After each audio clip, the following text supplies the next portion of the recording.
Kindred spirits and listeners of all persuasions to Common Sense Radio, today brought to you newly from The Notch FM 106.3. I'm Bill Sayre, and I'll be your host on Common Sense Radio. And what we're going to do is to discuss the important public policy issues that affect you, your family, your business, and your community. And our goal will be to use the power of free market ideas to make life better for the people of Vermont. We're going to visit with opinion leaders in business, in government, in our communities, and explore important public policy issues that affect you at home and at work. What might those issues be? Well, they're all the ones that are in the headlines. Education, cost, and quality, and that's what we're going to be discussing today with Art Wolf. Healthcare, cost and quality, and the cost of health insurance, another big issue. The importance of economic growth, growing our economy to create more opportunity for the people of Vermont, and, by the way, more tax revenue for Montpelier without increasing tax rates. We're going to discuss the high and rising level of taxation in Vermont. How can we contain our tax rates, which are among the highest in the country? It seems to me they're plenty high enough and don't need to go any higher. And how do we do that? Well, it starts by government living within its means. It's important for government to set a good example for the rest of the society. In some states that have not followed this general principle, like California and New York and New Jersey, they're losing population and they're losing taxpayers. Taxpayers are migrating to places where tax rates are more bearable and where the economy grows, and so they get their tax revenue without raising tax rates. These are all issues we're going to be discussing. This is our first show, so there will be a few hiccups as we go along. For example, Art Wolf is not with us quite yet. There may be a technical difficulty in him connecting with us, but we'll figure that out. And we'll, at some point, make it possible for you to join our conversation, you who are listening, wherever you may be, by calling us here on the station. And in that way, we learn from one another. We learn about the life experiences that each of us has, and in so doing, connect us with each other in the Northeast Kingdom and throughout Vermont, even over in northern New Hampshire, too. In many ways, New Hampshire sets a good example for us here in Vermont because their tax rates are quite a little bit lower than ours. And you notice it especially along the border towns on the Connecticut River. We're going to examine today, when Arthur does join us, the issue of high property taxes and education cost and quality. What are some of the questions we're going to examine? Well, first of all, how do we measure cost and quality? There are many different calculations, but one that puts all the states on an equal footing is produced by the U.S. Department of Education. And what that will show is that our cost per child here in Vermont is the second highest in the nation. And we're going to ask the question, why is that so? We're also going to make the point that we've been near the top in cost per student for some number of years now. But there was a time, not too many years ago, when our test scores, our quality, our performance of our students was also near the top, in the top 4 or 5 in the country. That's no longer the case. We're about in the middle, and if we make adjustments controlling for demographic factors, we're actually quite low. And there's been very little discussion of this in the media, and we'll aim to do our part to correct that. There's a couple of measures of education performance, test performance. There's something called the Comprehensive Assessment Program, Vermont Comprehensive Assessment Program. That measures proficiency of our young people at different ages in the school system on the reading and writing ability, on mathematics, and in science. And proficiency means, are our young people performing at the standards, the expected standards for their grade level compared with other children in other parts of the country? That particular testing program only is in about a dozen states. There's another measure called the National Assessment of Education Progress, NAEP for short, that measures quality, testing scores and performance for children in all 50 states. And that's where we're coming in about the middle. And more distressingly, our ranking has dropped. Now, it's dropped for students throughout the country during and after the COVID pandemic. That's serious, of course. But for some reason, Vermont scores have dropped further and faster than students in other parts of the nation. We'll ask the question, why might that be? This is a question we should all be asking. And we're going to apply some of these findings, what we learn and what we consider, to the current debate over what the future governance and taxation, governance and finance of our education system should be in the future. As I'm sure many of you are aware, we have a redistricting task force established by the legislature and the governor last spring, and they've been meeting all summer and fall to try to design some new maps that would show the school districts in the future. It'd be somewhere in the range of about 10 to 20 districts as compared with about 50 supervisor unions now and 119 individual districts. The idea would be that by consolidating schools, we can save money and improve quality. There's lots of opinions on this issue, but that's the purpose of the new maps. And I think there certainly will be no cost savings in the early years because you will have to duplicate some of the costs as we make a transition. But the hope is in future years it will be a more efficient system.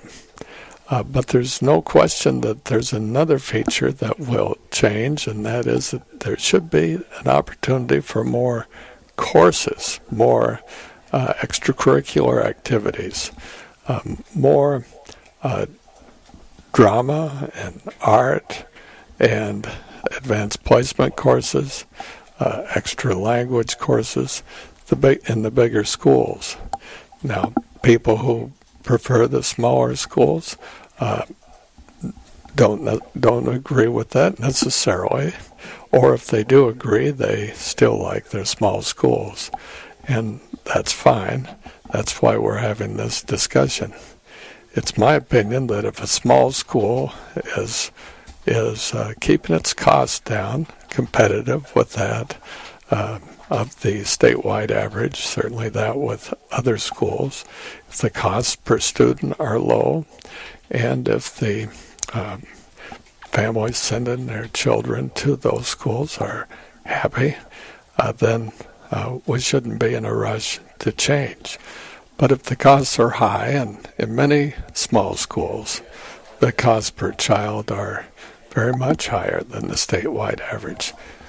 And the statewide average, according to those calculations by the Education Department in Washington, are around $25,000 per student. That's a lot of money, and as we noted earlier, that's second highest in the country. And it's too high to sustain, and it goes a long way in explaining why our property taxes are so high, because the main source of funding for that $25,000 per student are property taxes. In addition to the property taxes, there's some money from the sales taxes that goes into the education funding as well, and a little bit of lottery money, I believe, and maybe one or two other sources. But if a small school is well above that $25,000 per child average, then we need to take a harder look at how we might save money. And quite often, this will mean consolidating with a larger school. Now, this is a complicated question. We all understand that because it's connected to population in rural areas. And many of us, some of us, have been quite concerned about the depopulation of our rural areas in Vermont. I've been concerned about this for some time. We need a more vibrant rural economy, one that is growing and providing opportunity to people for earning a living, quite often in our working landscape, in agriculture, in forest products, minerals and stone and marble, plus all types and kinds of other businesses that could survive perfectly well in rural areas. But if we make it too hard for people to develop the rural economy, they won't live there.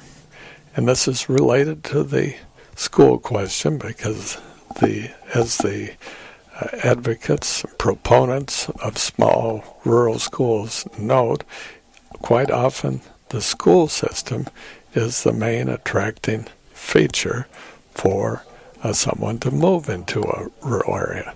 That's what I mean when I say this is a complex question. So this is the debate that's going on in Montpelier and throughout the state of Vermont. We don't know yet what the answer will be, but what we do know is that we can't go on the way we are with such expensive education costs and now more troubling, declining test scores for our students. I think it's also useful to point out, particularly for our listeners in the Northeast Kingdom, that another answer to this question is more school choice.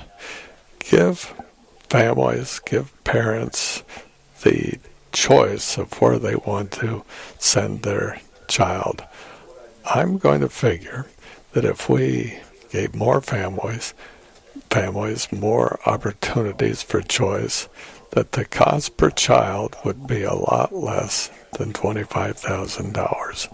And I'm going to also figure that the performance on test scores will be no lower, in fact, undoubtedly, much higher than they are today. School choice in some quarters is not popular. It's not popular, for example, with the teachers' unions. Understandably so. They feel that any money going to a family that is spent on a private school takes money away from the public education system. That's their belief. I look at it a little differently. I believe it creates competition.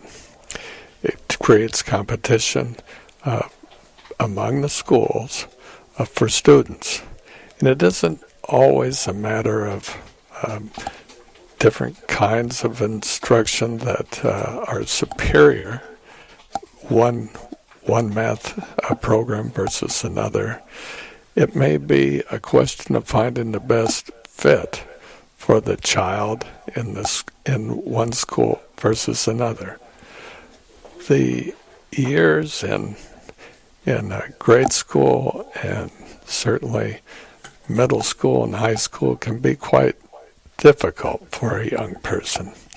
And sometimes there's some bullying or some mischief that creates a hardship for one child versus in one school versus how it might be for them in another school. There are questions of specialization. I know that there's a ski school not too far from where we are in the Northeast Kingdom where we broadcast. That's very important to some young people and their families. Other schools do specialize in science, or they might specialize in theater or the arts. These are opportunities that students in some cases seek for themselves, and their family likes the opportunity too. And why is it important to find something that's very important to a young person? Well, research has shown that for young people, particularly young boys, that if you don't capture their attention and get them interested and excited about going to school early on, especially if possible in the grade school years, but certainly by the time they get in middle school, that the consequence for them will be a loss of interest in learning.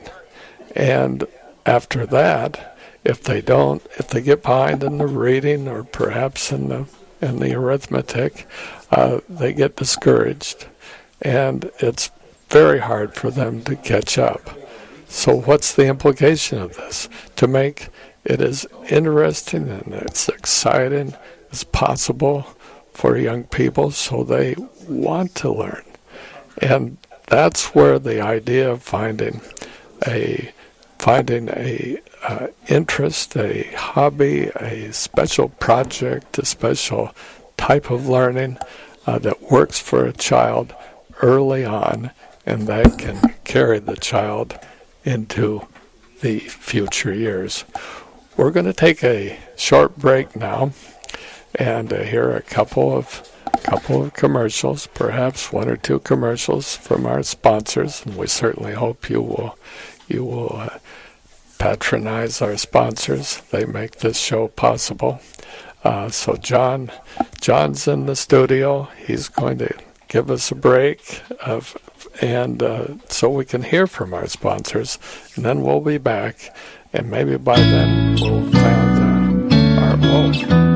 So stay tuned. We'll be right back with Common Sense Radio.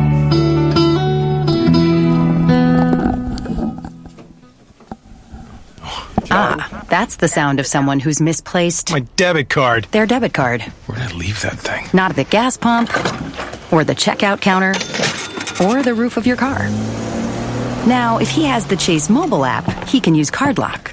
Wait, I could just lock my card. Yep, just a few tippy taps on his phone, and that sound? That's peace of mind from Chase. Chase mobile app is available for select mobile devices. Message and data rates may apply. J.P. Morgan Chase Bank N.A. Member FDIC. The American Ballet Theatre Studio Company features many of the finest young dancers working today. 85% of the ABT main troupe performed with the studio company. Enjoy an evening of stunning classical and contemporary ballet with the American Ballet Theatre Studio Company. 7 p.m. Monday, November 3rd, Linden Institute. Tickets start at $18 with free tickets for students. Tickets now on sale at Catamount Arts or by calling 748-2600. Online sales at kcppresents.org. Sponsors include Passumpsic Bank, St. Johnsbury Academy, Lisa Adler, Abel and Kitty Toll, Jake and Kathy Wheeler, Tom Zabrowski and Beth Williams, Laurel Stanley, Dover Ford, and Notch FM. The New York Times calls the American Ballet Theatre Studio Company elegant, charming, remarkably polished. Join us. 7 p.m. Monday, November 3rd, Linden Institute. Info at kcppresents.org. Run! Don't walk to Al's Snowmobile today for the best selection of youth clothing and apparel. You already know Al's Snowmobile has everything for all of your power sports needs. We also have a huge store with everything you need to keep you and your family warm for the winter season, which we're looking forward to, by the way. So, are you running? Run! Don't walk to Al's Snowmobile today and don't miss the biggest youth clothing sale in the area. Visit our store today on Pine Hill Road in Coventry or shop online at www.alsnowmobile.com. Do you ever lose your balance or feel dizzy for no apparent reason? Do you hear ringing in your ears or have migraines? Well, you're not alone. 1 in 5 Americans will experience these symptoms, which could be signs you have a problem with your inner ear or vestibular system. Because these symptoms are invisible and hard to describe, they are often overlooked by doctors and dismissed by family and friends. We can help. Call the Vestibular Disorders Helpline at 800-837-8428. That's 800-837-8428. Or visit us online at liferebalanced.org. Sponsored by the Vestibular Disorders Association. Mostly cloudy this afternoon with a rising chance of showers. Highs in the 50s, winds will be out of the southwest. Cloudy this evening with showers tapering off, possibly mixing with snow over the higher terrain. And cloudy on Tuesday with morning rain or snow showers becoming spotty in the afternoon. Maybe a glimpse of sun late. Highs 40 to 45. That's your forecast on The Notch. You're listening to The Notch. 106.3 WMTK Littleton. 104.1 WSTJ St. Johnsbury. 103.1 WIKE Newport. Fox News, I'm CJ Papa. Plenty of questions from the Trump administration after 2 rulings on using federal...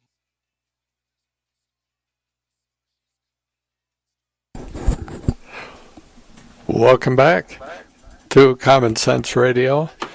Today, we hope with Art Wolf eventually. He's having trouble connecting. These are typical snafus that one encounters when we start a new program. Have to work out all of the technology, and we will gradually smooth through it. Today we're talking about education cost and education quality here in Vermont, 2 elements of the affordability crisis that we face here in Vermont. Affordability was the very biggest and most pronounced issue in the last election cycle, and I have a feeling it's going to be this time as well. And education cost is a primary factor in why our property costs are so high. There is one important principle that we should never forget, and that is that we can only increase affordability in 2 ways: either slowing down the rate of spending. I doubt we're going to decrease it too much, but we can certainly slow it down in the affordability of whatever issue we're discussing, in this case, the affordability of education. And the other way is to increase the growth in income. So if income, family income, and education costs grow at about the same rate, then affordability will remain the same. If we want to improve affordability, we have to slow down spending growth and increase income growth. That's why it is that we emphasize so strongly the importance of growing our economy as well as finding ways to save money on the cost of education. Excuse me. And so we've talked about the different factors and the cost of education. Let's consider a couple more. Transportation is a big factor in cost. Big issue in the debate about redistricting, setting new boundaries for our school districts, is whether someone will have to be on a school bus for more than an hour. Big question. Sometimes people forget that you can reduce the amount of time. If there is a route or two that is longer than an hour, you can reduce that by putting another bus in service. Of course, that means extra cost, but it's like every other public policy issue, a question of setting priorities and balancing one priority over another. And if you want a shorter travel time, then you have to spend a little more on transportation. But if you're getting more choice and more variety in your curriculum choices, that may be worth it. On the other hand, paying respect to those who advocate for the small schools, particularly small rural schools, if that's your priority, then perhaps you will save money on transportation, but you won't have quite the same choice in curriculum that you would otherwise have. Let's consider another factor.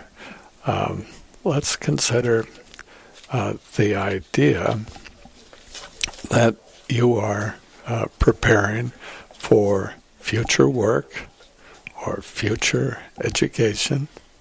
I will say there's more and more understanding and belief that just getting a college degree is not the answer to preparing for future work like it would have been 20 or 30 or 40 years ago. As a matter of fact, some of our guidance counselors still have not caught up with the idea that for some students, for many students, it's far better to get a technical education, not just because it earns more money, which I think people are discovering slowly but surely. The trades, the electricians, the carpenters, the plumbers, they all earn a very good living these days, and that's very important to a person's future. But it also helps us understand that some of these professions, some of these trades, almost all of them, as I think about it, require a great deal of skill and understanding of fairly complex ideas. So that's a second advantage to developing your skills in the trades early on, perhaps in high school. And a third one is that it's going to be very difficult to substitute for electricians, carpenters, and plumbers by turning to less expensive human human resource overseas in China or other parts of Southeast Asia or India, the South Pacific, some people call it. For many jobs, you can transfer the technology, the factory itself, the machinery, the computer equipment can be built in a foreign nation where there's very less expensive labor, and people in America then lose their jobs, and they can generally find another job, perhaps even a better job, likely an even better job, but it can take some time, and it doesn't happen overnight. On the other hand, if you develop skills in one of the trades, it's very unlikely in the foreseeable future that job in the trades will be transferred to a foreign country, even if, perhaps especially if, the cost of the labor in those foreign countries is much less than it is in our nation. So there's a third advantage. And the fourth one, related to the first, is the accumulation of debt. So many of our young people, after they get out of college, have 50 or 100,000 in debt. Sometimes they have as much as 200,000 in debt. Occasionally you even hear about students with a even greater debt. Now, if they're going into a profession where they can earn a substantial income, like being a doctor, for example, or perhaps a lawyer or an engineer, they likely can earn enough to pay the interest and principal on that debt, repay it over a period of time. But there are some other majors, perhaps different kinds of art, for example, or history. As much as I like history, it's hard to find a job where you specialize in history and then can earn a superior, a very high wage, high enough to pay back your debt. How about combining those two? Art history, as fulfilling and enriching as that may be, doesn't earn a lot of income. And you can find, I'm sure, you can think of many other examples in the arts and drama, for example. Even sometimes some of the economists don't earn very much. In any case, if you have $50, $100, $200,000 in debt, and you have to repay that plus pay the interest right along, it could be several years before you are debt-free. Might be, in many cases, 10 years. That's a disadvantage. Whereas if you develop a skill in a trade, and you can go right to work, sometimes even before you graduate, you can be making $50,000, maybe even twice that in the trades immediately.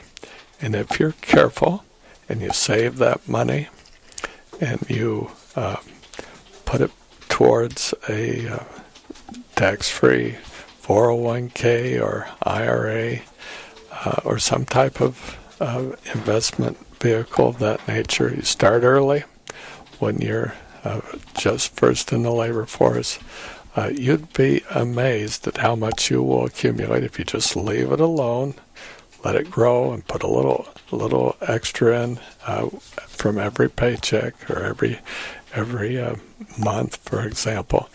You'd be amazed at how much that will accumulate to by the time you're 65. I think the last time I made that calculation, if you put back approximately $10 a week and grew that by inflation through time, you'd easily have $1 million when you retire at the age of 65 or so. That's an example of what I mean. And I think even in a job that doesn't pay you as much as you might like, you'd be surprised that it's possible to find $10, even from a small budget, to put into a 401k or an IRA account. So when you look at those two jobs, say the job that took a college education but didn't really prepare you for earning a substantial living, perhaps not even enough to pay off your student debt. I'm getting a message from John. Oh, okay. We're working our way through the technical difficulties. John has told me that he has figured out a way to get Art Wolf on the line. So we're going to take a little break, and then we'll be back with Art Wolf. Stay tuned.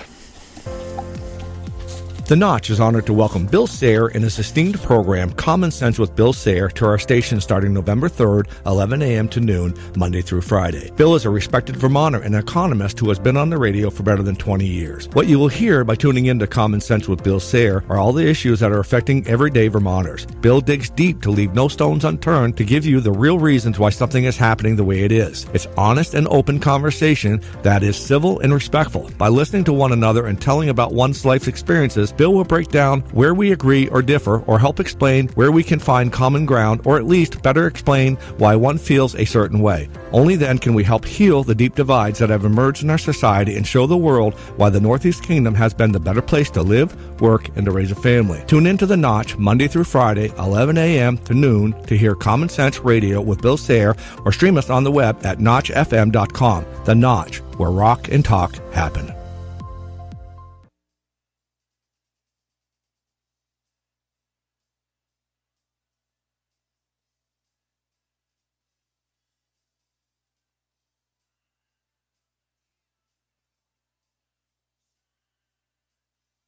Fall is here and winter will be here soon. Hope here letting you know that at Quick Lane we have the selection of tires, batteries, and wipers you want, along with the maintenance services you need to keep your vehicle running in tip-top shape. We offer many other services like Vermont State inspections, brake and exhaust repair, alignments, as well as undercoating to keep that rust away. Be prepared before the snow flies. Now is the time to call or stop by and see why life really is better at Quick Lane in St. Johnsbury.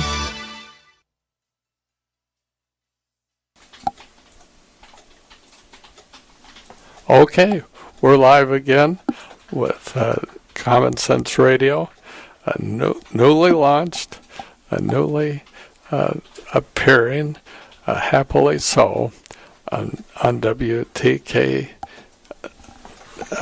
MTK, broadcasting at 106.3 FM. And we're going to bring the principles of common sense, free market economics to all the public policy issues we can think of. And it won't be long. We'll be able to take your calls and have a conversation about these issues. Get your ideas and your beliefs. That's how we all learn, and that's how we all grow. But we're very happy to say that John figured out a way. John in the studio there in the control room has figured out a way to connect us with Art Wolf. Arthur, do we have you on the line? Okay. We almost had him. We don't have him yet. We've got the growing pains of starting a new technology and a new show, and we appreciate your patience.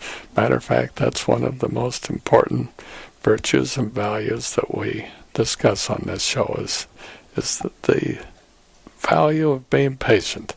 And I hope we all are patient as we go through our trials and tribulations in life. And this one is quite a small one compared to what some of our people are experiencing these days. So let's go back while John is working his magic. with Art Wolf, attempting to get Art connected. I will say that later on this week, we're going to have former Governor Jim Douglas tomorrow with us.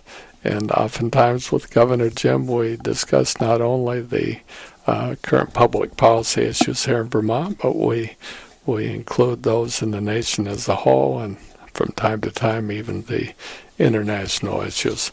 And there's certainly plenty to discuss with Governor Jim on that score.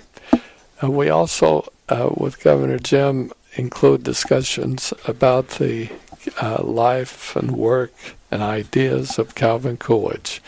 During his presidency, our income as a nation increased quite substantially. The stock market increased quite substantially, and the size of government and the size of the national debt actually declined under his administration. And it all happened was triggered by a very sharp decrease in our tax rates that prompted economic growth at record levels.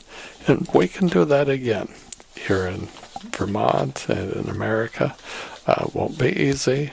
It'll be contentious. But in the long run, it makes all of us better off if we have greater prosperity, greater opportunities to earn a living in the economy, and greater purchasing power with the income we earn. Let's go back to the healthcare issue. That's kind of been a sleeper in recent years. The cost of healthcare really has never gone down, of course, but for a while it was rising faster than inflation, but not too much faster. But in the last 2 or 3 years or so, healthcare costs have exploded. Now, like education, this is an extremely complex question with many factors affecting it.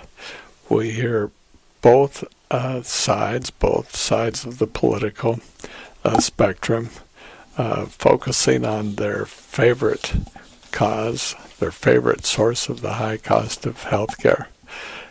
But we have to look at all of them, and we have to consider all the arguments before we draw a conclusion. But let's summarize what we're hearing. We're hearing one side say, well, the high cost of healthcare is, and the deficit issues are illegal immigrants, undocumented immigrants, many people prefer to say, who are registering for health care and not having the income to pay for it. That may be true for about 10% or so of the higher health care cost and the higher deficit. But the other, but not the other 90%. Similarly, those who would say it's all because of the so-called one big beautiful bill have oversimplified the issue as well. The original Obamacare, as it was passed back in 2009 and 10, and then modified over the years since then, and then turbocharged during the pandemic with massive subsidies coming from Washington, D.C. for health insurance rates. Those all disappeared. They were scheduled to disappear when they were passed back in 2020 and 2021 and 2022. They were going to be present for a while, but then they were going to end at the end of this year, the end of 2025. And this was already built into the budget long before our current president took over. And that's where most of the big increases are coming from. The expenses and inefficiencies and troubles with Obamacare. Some call it Obamacare, President Obama himself said he didn't mind that being the name, but the official name was Affordable Care Act. And that did not work out really as its authors had hoped it would, and as they encouraged all of us to expect it to work. It's very expensive, and we haven't yet got to the point where there's as much rationing as there will be, but we've seen signs of it already. Some people have to wait some considerable time in order to get a specialist appointment, whether they require a knee operation or perhaps a surgery of some kind, orthopedics of any kind, that isn't considered an emergency, but can take some time. That is happening already. We've all heard about the instances in Canada of long waits. Sometimes the long wait is not a big issue, but other times it is. If you have a certain type of cancer, for example, and you don't get treatment as fast as you would like or as fast as you should, the results can be tragic.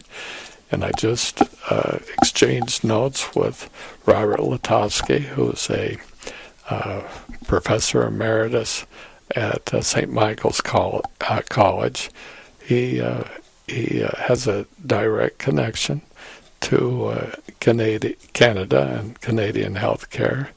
I believe he might have lived there for a while, but he knows a lot about it, and he sent me a report, a letter that was sent by the chairman of one of the departments at McGill's Medical School, and he describes in great detail the impacts of rationing in Canada on the people, the patients, but also on the doctors and the medical institutions themselves, and it's not a pretty picture.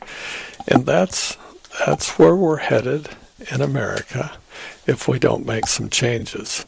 And so one of the questions we have to consider is whether we want to continuously increase the amount of taxpayer money that goes into healthcare. It's awfully tempting, because when anybody has certainly an emergency, but even any kind of healthcare issue, they like the idea that they can get medical treatment, and insurance of one kind or another, often government insurance, will pay for it.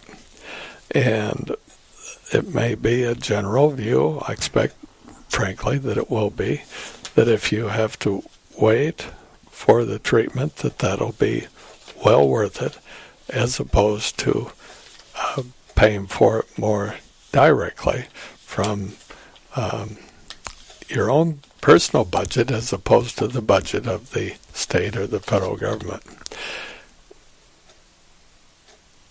Okay, John's working his magic as best he can in the control room, and he just told me that we haven't yet figured out how to get directly connected with Arthur, so you're stuck with me for the rest of the show, and we'll work on the technology for next time.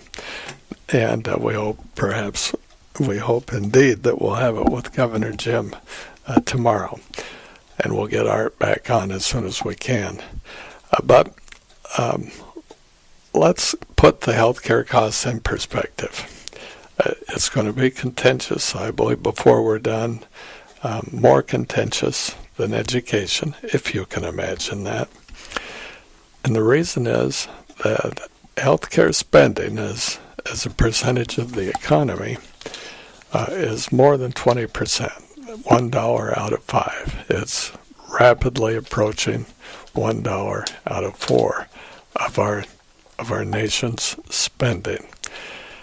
And one of the lessons that we learn in economics is that one person's spending is another person's income. And that is indeed how the economy grows. More spending, more income. The people who earn the income want to spend it. And so we have still more spending, and that's called the multiplier effect. But another way of looking at that, an additional way, I should say, of looking at that is that if $1 out of 5 goes to is spending on health care, the healthcare services don't come from magic, don't come from the thin air. They are somebody's income, and there's somebody's effort and work to produce that product, that service that absorbs 1/5 of our income.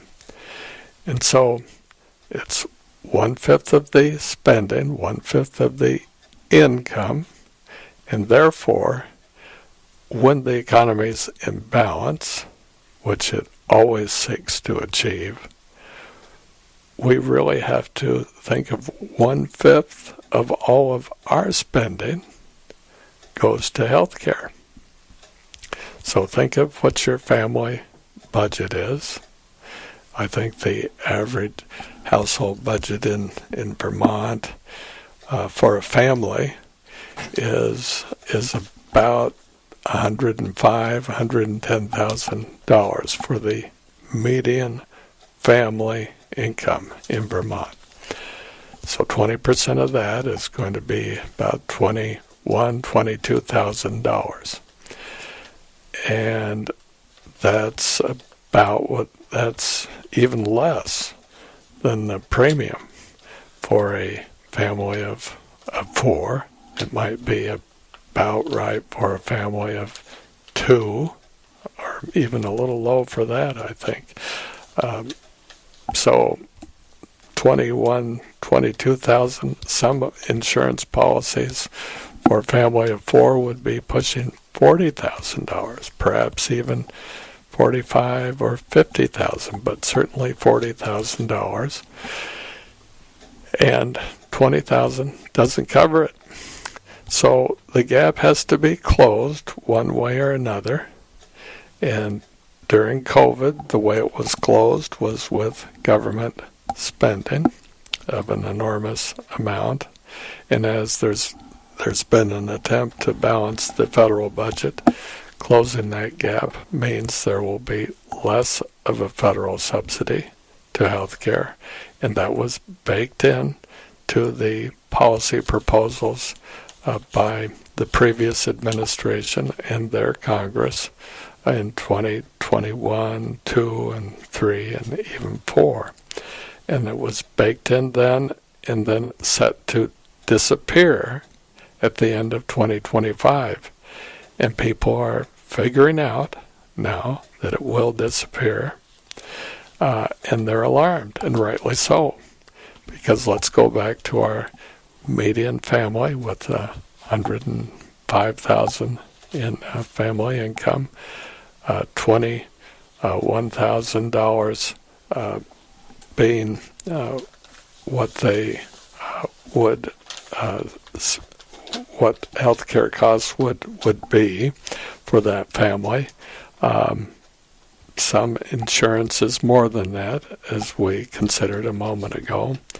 And if the insurance is $40,000 and the cost is $21,000, my mistake earlier, that means the extra $19,000 is part of what is subsidizing others in the healthcare market, because a great percentage of the families are paying much less than $21,000. Many are paying more, but many are paying much less, and that has to come from somewhere. And my mistake for the way I described it earlier, but what happened was all the extra money from Washington covered that gap in the previous few years. That extra money was set to disappear at the end of this year, and so how will we make it up? and you've got some people saying we should make it up through further federal spending like the kind we had during COVID, the result of which would be fairly substantial increases in our federal debt and or increases in taxation to pay for it. We would be drifting into a socialized system like much of Europe has and Canada. Some people will like that. There's people, a great many people in New York City that will be voting on that tomorrow. They like the idea of more socialized cost and spending. There will be others who aren't so keen on that idea. I do believe what people will find in New York City, as they have found in Venezuela and elsewhere, Cuba, where this has been tried, that while it seems like a good idea at first, and a good idea on the surface to have everything you want and in your life to be free, the result is that not that it's free, but that it becomes unavailable. The shelves become empty. It's hard to find. It'll be hard to find an apartment. It'll be hard to find childcare. That will be the result in New York, just as it was in Venezuela. These are all the choices we have before us, and John has given me the signal that we're coming up to the end of our first program. But you will find at the heart of every question, every public policy question, is our state motto: freedom and unity. How do we balance the two? How do we give people the chance to be free and to exercise their free will in how they live and how they earn a living, but yet take care of those who need some help temporarily or perhaps on a long-term basis? Well, I do want to thank you for being with us on our first show. Tomorrow, Governor Jim, we hope, will be joining us. John will be figuring out the technicalities. But it's been great to be with you. Looking forward to the future.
Listening to The Notch, 106.3 WMTK Littleton, 104.1 WSTJ St. Johnsbury, 103.1 WIK.